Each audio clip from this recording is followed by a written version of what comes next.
Good morning प्यारे बच्चों।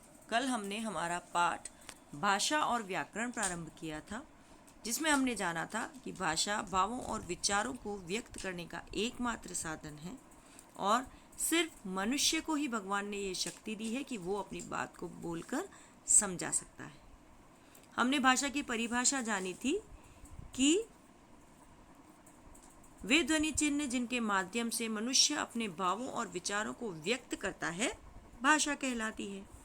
हमने भाषा के रूप जाने थे, मौखिक भाषा और लिखित भाषा, कि जिस भाषा को बोलकर समझाया जाता है और सुनकर समझा जाता है मौखिक भाषा कहलाती है, और जिस भाषा को लिखकर समझाया जाता है और वो पढ़कर समझा जाता है उसे लिखित भाषा कहते हैं। ठीक है। उसके बाद हमने ये जाना था कि 14 सितंबर 1949 को भारत में हिंदी को राष्ट्रभाषा घोषित किया गया था और 14 सितंबर हिंदी दिवस के रूप में मनाया जाता है। साथ ही ये जाना था कि विश्व में हिंदी दूसरे नंबर पर बोली जाने वाली भाषा है। 22वीं अनुसूची 8 में 22 भाषाओं को मान्यता दी गई है, ये भी कल हमने जाना था। हमने बोली के बारे में पढ़ा था कि एक क्षेत्र विशेष में बोली जाने वाली भाषा को बोली कहते हैं। बोली के आधार पर हिंदी को 5 भागों में बांटा जाता है। उसके बाद हमने उपभाषा जाना था कि बोली से जब क्षेत्र बड़ा हो जाता है तो उस भाषा को उपभाषा कहते हैं, है ना। भाषा और बोली में अंतर हमने पढ़ा था कि भाषा का क्षेत्र बड़ा होता है, उसका लिखित साहित्य होता है, जबकि बोली का क्षेत्र कम होता है और उसका कोई लिखित साहित्य नहीं होता है। आज हम बेटा इससे आगे के पाठ की ओर चलेंगे और पहला हमारा जो टॉपिक है वो लेंगे लिपि। ओके। लिपि का अर्थ है बेटा लिखने का ढंग। यहाँ ये बताया गया है कि भाषा लेखन के लिए अलग अलग ध्वनि चिन्ह निर्धारित किए गए। उन ध्वनि चिन्हों को ही बेटा लिपि कहते हैं। संस्कृत, हिंदी, मराठी, संथाली, नेपाली, बोडो आदि भाषाओं की लिपि देवनागरी है। ठीक है। और अंग्रेजी, जर्मन, फ्रेंच आदि भाषाओं की लिपि रोमन है ना। यूरोप की अधिकांश भाषाएं थोड़े बहुत परिवर्तन के बाद इसी लिपि का उपयोग करती हैं। उर्दू तथा अरबी फारसी लिपि में लिखी जाती है और पंजाबी गुरुमुखी लिपि में लिखी जाती है। तो लिपि की क्या परिभाषा होगी? भाषा लेखन के लिए निश्चित चिन्हों की व्यवस्था को लिपि कहते हैं, है ना। कि हम जो शेप बनाते हैं उन शेप्स को लिपि कहते हैं। जैसे अ के लिए हमने जो शेप बनाया, क के लिए हमने जो शेप बनाया, वो जो चिन्ह है उनको बेटा लिपि कहते हैं। ओके। तो देवनागरी लिपि विश्व की एकमात्र वैज्ञानिक लिपि है। देवनागरी लिपि बाएं से दाएं लिखी जाती है। हम कॉपी में लिखते हैं तो हमारे लेफ्ट हैंड से राइट हैंड जाते हैं ना। अधिकांश लिपियां बाएं से दाएं ही लिखी जाती है, पर फारसी लिपि, तो लिपि तो फारसी है।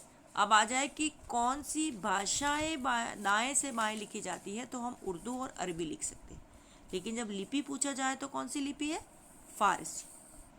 कंप्यूटर पर यूनिकोड द्वारा देवनागरी में लिखे लेख का किसी भी भाषा में अनुवाद किया जा सकता है। कि कंप्यूटर में जब हम यूनिकोड देखते हैं बेटा, है ना, कि हमने हिंदी में कुछ टाइप किया है और उसे यूनिकोड में कन्वर्ट करते हैं तो वो बॉक्स जैसा आता है, उसको हम किसी भी भाषा में कन्वर्ट कर सकते हैं। अब है साहित्य।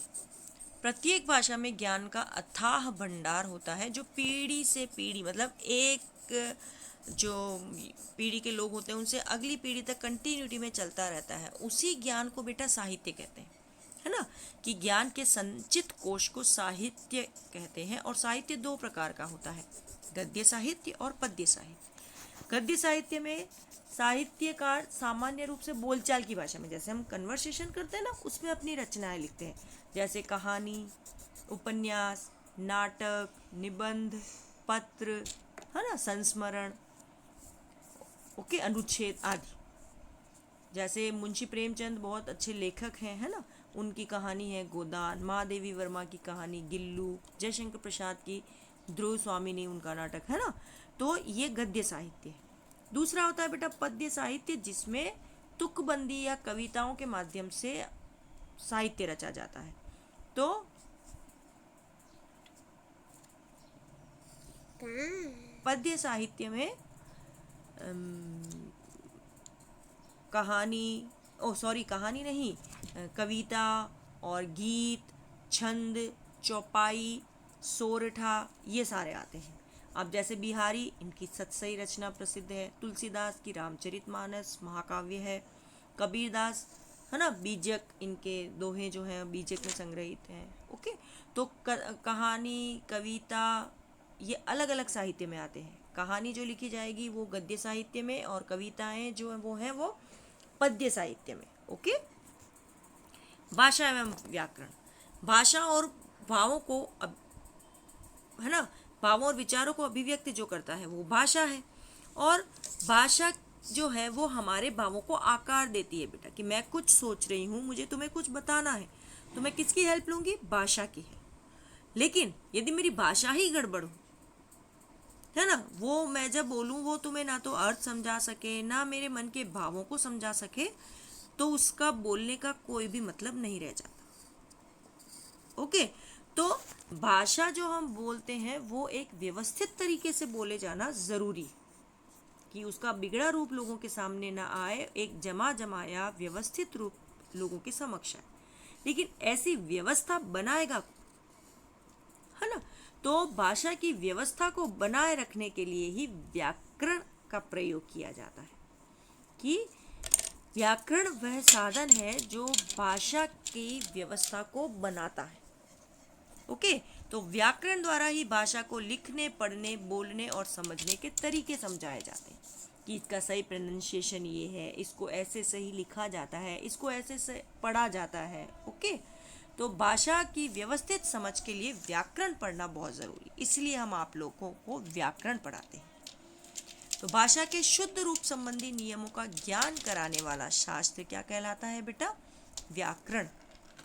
ओके, अब व्याकरण जो हम पढ़ते हैं बेटा, उसमें अलग अलग चीजें पढ़ते हैं। तो इस आधार पर व्याकरण को 3 भागों में बांटा गया है। पहला है वर्ण विचार। इसमें हम वर्णों की बनावट, जैसे तुमको नर्सरी केजी फर्स्ट में आपको वर्ण सिखाए जाते ना, अ लिखना, क लिखना। ओके, तो वो वर्णों की बनावट, वर्ण का उच्चारण, जैसे स है, श है ना, अलग अलग सिखाते ना, कि इसको स पढ़ते हैं सड़क वाला, इसको श पढ़ते हैं सलजम वाला, इसको क्ष पढ़ते हैं क्षत्रिय वाला, षटकोण वाला श है, सिखाते हैं ना टीचर। ये ब है, ये व है। तो ये जो चीज़ें सिखाई जाती हैं, कि वर्णों का बनावट, इनका उच्चारण, इनका लेखन, वो वर्ण विचार है। ऐसे ही शब्द विचार, कि शब्दों के विभिन्न रूप, जैसे हम आगे आने वाले पाठों में पढ़ेंगे ना, कि ये तत्सम शब्द है, ये तद्भव है, ये देशज है, ये विदेशी है, ये रूढ़ है, ये यौगिक है। ये जो सारे हम शब्दों की बनावट, इनकी उत्पत्ति, इनका प्रयोग कहाँ किया जाता है, वो शब्द विचार है। और शब्दों से जब वाक्य बन जाते हैं, तो वाक्य कैसे बनते हैं, वाक्य में किन किन चिन्हों का प्रयोग किया जाता है, वो सारे वाक्य विचार। ठीक है, तो वर्ण विचार में वर्णों की बनावट का अध्ययन किया जाता है। शब्द विचार में शब्दों के रूप, भेद, उत्पत्ति का वर्णन किया जाता है। वाक्य विचार में वाक्य की रचना, प्रयोग, विराम चिन्हों आदि का अध्ययन किया जाता है। ठीक है, तो व्याकरण के 3 भाग हैं, वर्ण विचार, शब्द विचार और वाक्य विचार। ये है हमारा पाठ बेटा, भाषा और व्याकरण। इस पाठ में हमने मुख्य रूप से क्या बातें पढ़ी? भाषा के द्वारा मनुष्य अपने भावों और विचारों को प्रकट करता है। भाषा के 2 रूप होते हैं, लिखित और मौखिक। मौखिक भाषा के अंतर्गत वक्ता बोलकर और श्रोता सुनकर अपने बात विचारों का आदान प्रदान करता है। तो लिखित भाषा में जो वक्ता है वो लिखकर और पढ़कर अपने विचारों का आदान प्रदान किया जाता है। भाषा लेखन के लिए निश्चित चिन्हों की व्यवस्था को लिपि कहते हैं। देवनागरी लिपि बाएं से दाएं लिखी जाती है, और फारसी जो लिपि है वो दाएं से बाएं लिखी जाती है। हिंदी भाषा की भारत की संपर्क भाषा है, राजभाषा है, राष्ट्रभाषा है, और अंग्रेजी विश्व की संपर्क भाषा है। बोली भाषा का थोड़ा अल्प विकसित रूप होता है, और उपभाषा बोली का थोड़ा विस्तृत रूप होता है। साहित्य 2 प्रकार का होता है, गद्य साहित्य और पद्य साहित्य। और व्याकरण के 3 भेद होते हैं, वर्ण विचार, शब्द विचार और वाक्य विचार। ये हमारा पाठ, प्रश्न अभ्यास। ठीक है, ये हम कल देखेंगे। ओके बेटा, बाय।